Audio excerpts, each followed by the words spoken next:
मेरे प्यारे भाई और बहनों, आप सबको मेरा हार्दिक प्रणाम।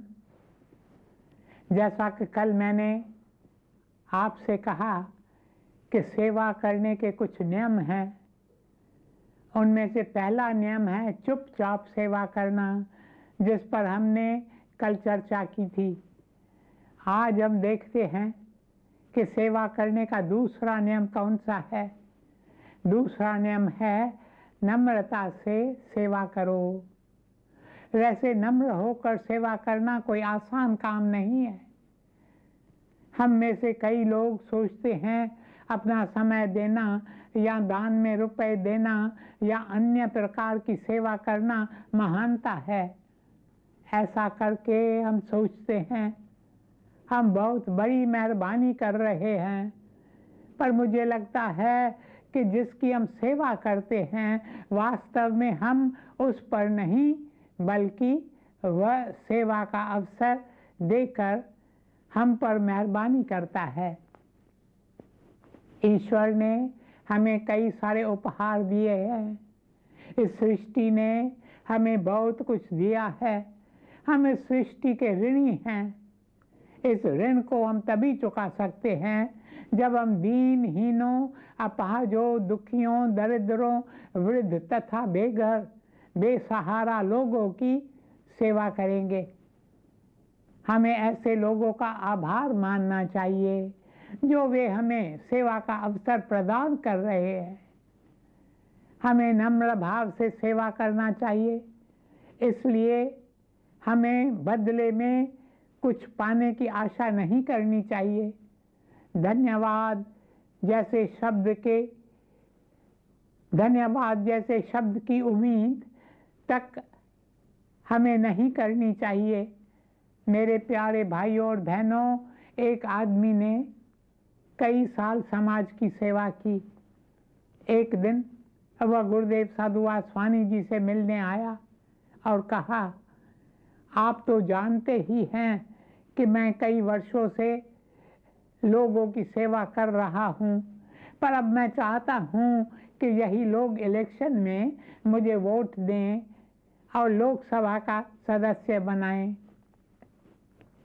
इस पर साधु वासवानी जी ने कहा, मेरे मित्र, सेवा का इनाम है और अधिक सेवा करना। My friend, the reward of service is more service. हम सेवा करें किंतु नम्र भाव से। मेरे प्यारे भाई और बहनों, महान जर्मन परोपकारी ओबर्लिन एक दिन आंधी ओलों के तूफान में फंस गया। अब वह अपने सामने कुछ देख नहीं पा रहा था। अब वह मदद के लिए चिल्लाया, किंतु उसकी आवाज़ तेज तूफान में गुम हो गई। थक कर वह बेहोश होकर बर्फ पर गिर पड़ा। एक किसान वहाँ से गुजरा तो बर्फ पर उसे बेहोश देखकर अपनी बाहों में उठाकर अपनी झोपड़ी में ले गया। वहाँ ओबर्लिन को होश आया। उसने किसान की आंखों में देखकर कहा, तुमने मेरी जान बचाई। मैं तुम्हें कोई कीमती इनाम देना चाहता हूँ। हैरान होकर किसान ने पूछा, इनाम किस लिए? मैंने एक मनुष्य को मुसीबत में देखा और अपनी झोपड़ी में ले आया। मैंने तो केवल कर्तव्य निभाया है। ओबर्लिन ने विनती की, कम से कम अपना नाम तो बताओ। किसान बोला, मित्र बताओ, बाइबल में किसी परोपकारी का नाम दिया गया है? ओबर्लिन ने एक मिनट विचार किया और बोला, नहीं तो। किसान बोला, तो मुझे भी अनाम रहने दो। मेरे प्यारे भाइयों और बहनों, हम में से कई लोगों की सोच है कि सेवा का अर्थ है कुछ महान कार्य करना, जैसे दूसरों की जान बचाना या कोई सनसनीखेज काम करना। नहीं नहीं, हमें सेवा करने के लिए हीरो बनने की जरूरत नहीं है, पर जहाँ ऐसा करने की ज़रूरत पड़ी वहाँ हमें पीछे नहीं हटना चाहिए। मेरे प्यारे भाइयों और बहनों, हम दूसरों के जीवन का बोझ हल्का करने के लिए सेवा के छोटे छोटे कार्य भी कर सकते हैं। डॉक्टर एल्बर्ट श्वाइत्ज़र का नाम तो आपने सुना ही होगा। वे 20वीं सदी के महान लोगों में से एक थे। उनके पास डॉक्टरेट की 3 डिग्री थी, doctorate in theology, doctorate in philosophy, doctorate in music. Way Germany के कॉलेज के प्रिंसिपल भी थे। उन्होंने कुछ पुस्तकें भी लिखी हैं जो देश विदेश में प्रसिद्ध हैं। 32 साल की आयु में अचानक उन्हें भान हुआ कि अब तक उन्होंने जो कुछ किया है वह सब अपने लिए ही किया है। उन्होंने ईश्वर के लिए क्या किया है? मानव जाति जो दुख में डूबी हुई है उसके लिए उन्होंने क्या किया है? उन्होंने संसार को नए तरीके से देखना शुरू किया और जल्दी ही उन्हें अफ्रीका के काले लोगों का विचार आया। अफ्रीका में काले बीमार लोगों का इलाज करने वाला कोई नहीं था। कोई भी डॉक्टर अफ्रीका के इलाकों में जाने के लिए तैयार नहीं था। एल्बर्ट श्वाइत्ज़र ने वहां जाने की ठान ली। उन्होंने अपने काम से इस्तीफा दिया और मेडिकल कॉलेज में दाखिला लिया और 4थी डॉक्टरेट की डिग्री प्राप्त की, a doctorate in medicine. Doctor बनने के बाद वे अफ्रीका के बेहर इलाके लैम्बरेने में गरीब काले लोगों की सेवा करने चले गए। वे वहाँ अकेले ही काम करने लगे, लोगों की सेवा और उनका इलाज करने लगे। अपने खाली समय में वे अस्पताल की इमारत बनाने में व्यस्त हो जाते। वे जंगल जाकर लकड़ियाँ काटते, फिर लकड़ियों को अपने कंधे पर उठा कर ले आते। इस तरह वे अकेले ही मेहनत करके अस्पताल बनाने में लगे रहे। एक दिन बहुत भारी बोझ होने के कारण वे उसे उठा नहीं पा रहे थे। तभी उन्होंने पास ही एक काले आदमी को वहाँ टहलते हुए देखा। उन्होंने उस आदमी से कहा, भाई क्या यह बोझ उठाने में तुम मेरी थोड़ी सी मदद कर दोगे? इस पर काला आदमी चिढ़कर बोला, ए मिस्टर, क्या तुम नहीं जानते मैं पढ़ा लिखा हूँ? तब डॉक्टर श्वाइत्ज़र ने मुस्कुराकर कहा, मुझे खुशी है कि मैं पढ़ा लिखा नहीं हूँ। There was a great man who taught us how to serve with humility. ये था महान इंसान जिसने सिखाया कि नम्र भाव से सेवा करना क्या है। मत कर बंदे इतना अभिमान, मैले मंदे तेरे सब काम।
आशीष बड़ों की तुझको तारे।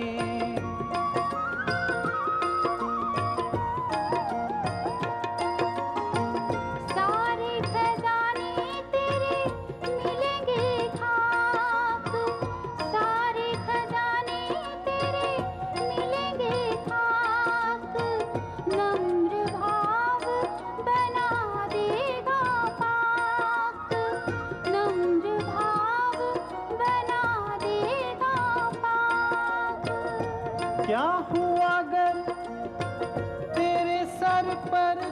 आज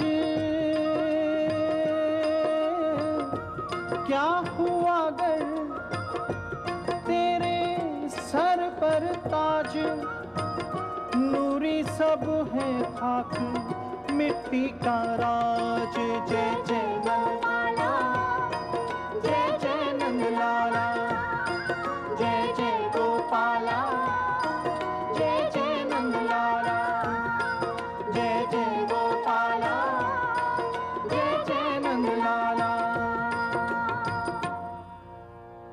मेरे प्यारे भाइयों और बहनों, डॉक्टर श्वेइत्सर के कई मित्रों को लगा कि काले लोगों की सेवा में वे अपना समय व्यर्थ गंवा रहे हैं। कुछ तो अफ्रीका भी गए ताकि वे उन्हें वापस ला सकें। उनके मित्रों ने पूछा, तुम इन काले लोगों के लिए क्यों काम करना चाहते हो? तुम्हारे जैसे महान और काबिल इंसान को इतनी कड़ी मेहनत से आखिर मिलेगा ही क्या? इस पर श्वेइत्सर ने उत्तर दिया, इस बात से क्या फर्क पड़ता है कि मैं कहाँ रहता हूँ।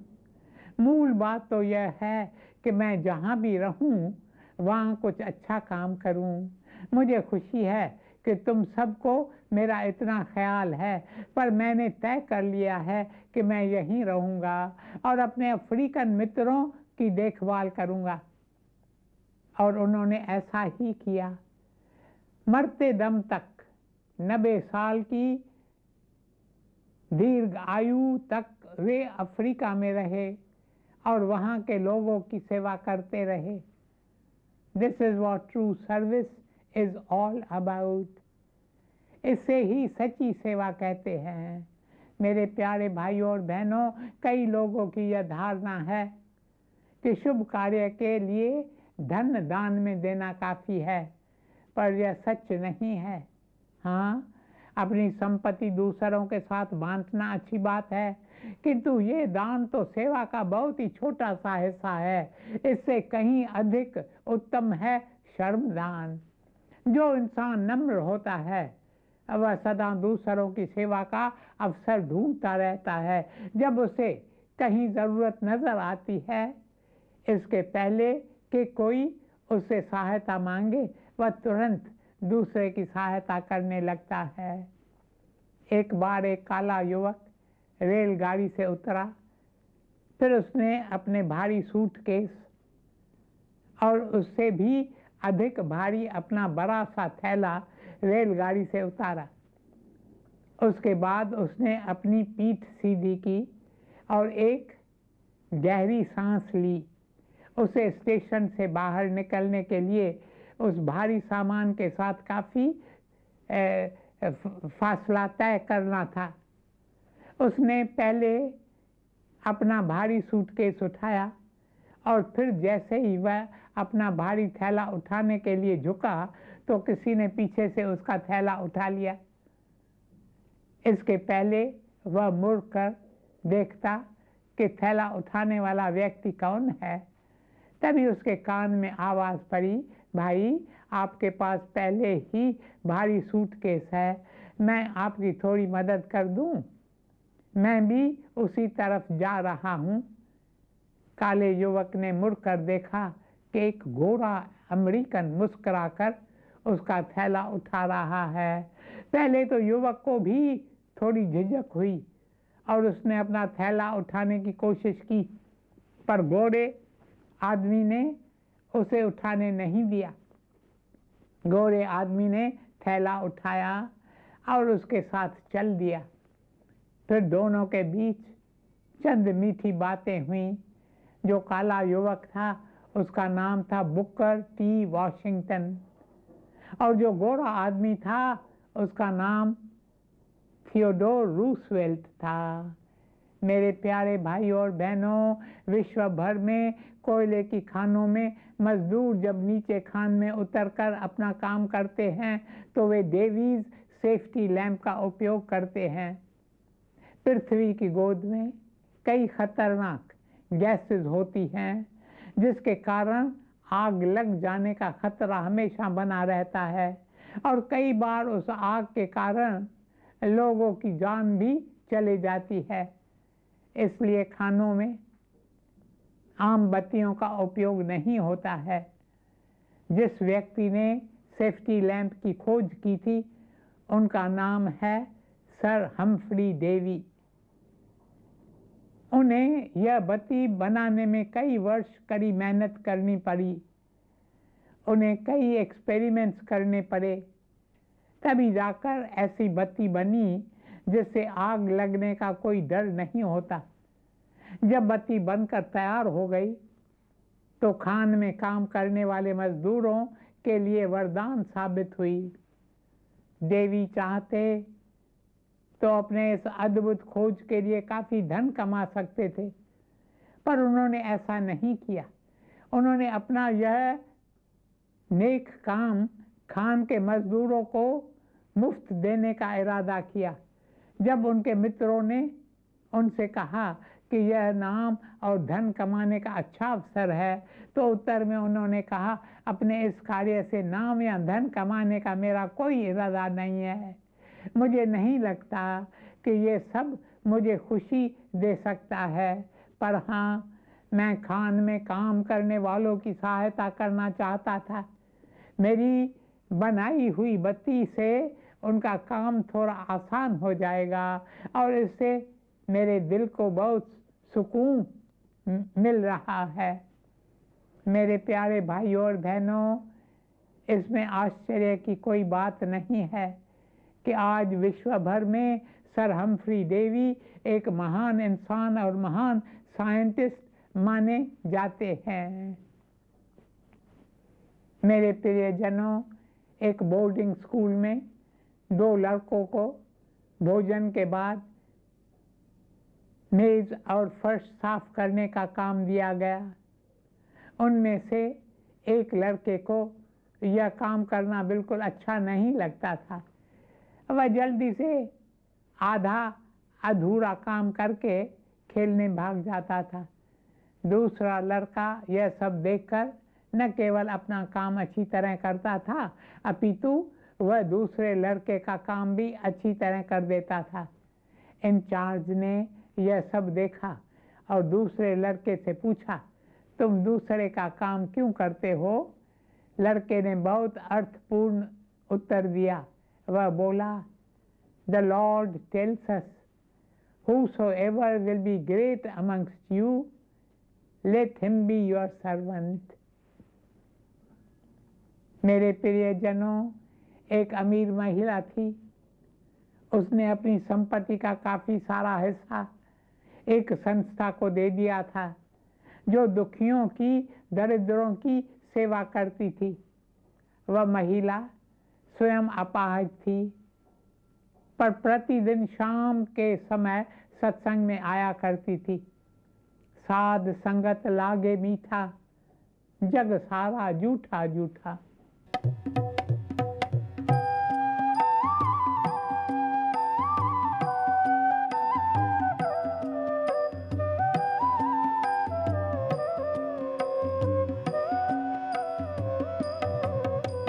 साध संगत लागे मीठा, जग सारा झूठा झूठा। साध संगत लागे मीठा, जग सारा झूठा झूठा।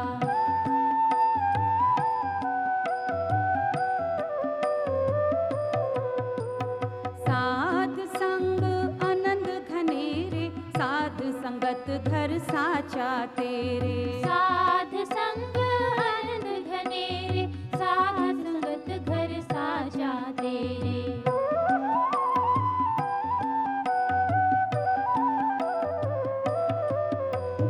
साध संगत सतगुर प्यारी, नूरी निमानी सद बलहारी। साध संगत सतगुर प्यारी, नूरी निमानी सद बलहारी। नूरी निमानी सद बलहारी, नूरी निमानी सद बलहारी। मेरे प्यारे भाइयों और बहनों, वह सत्संग के द्वार पर खड़ी होकर आने जाने वाले भाई बहनों का अभिवादन करती थी। एक दिन किसी बड़े आदमी को संस्था में होने वाले कामकाज दिखाए जा रही थी।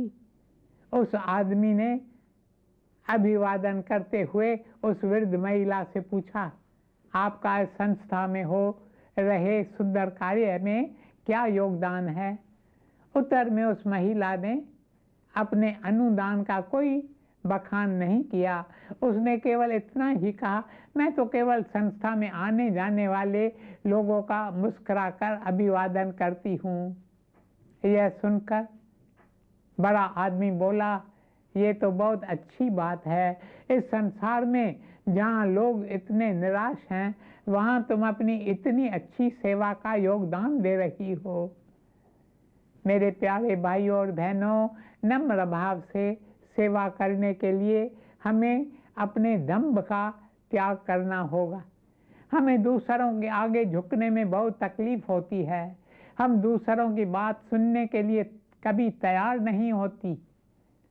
इसके लिए एक बात हमारी बहुत सहायता कर सकती है, वो ये कि हम दूसरों में दोष देखना बंद कर दें, सब में गुण देखना शुरू करें, सब में उस एक को देखें। Behold the one in all। आज बस यहीं तक, शेष कल। ओम शांति शांति शांति।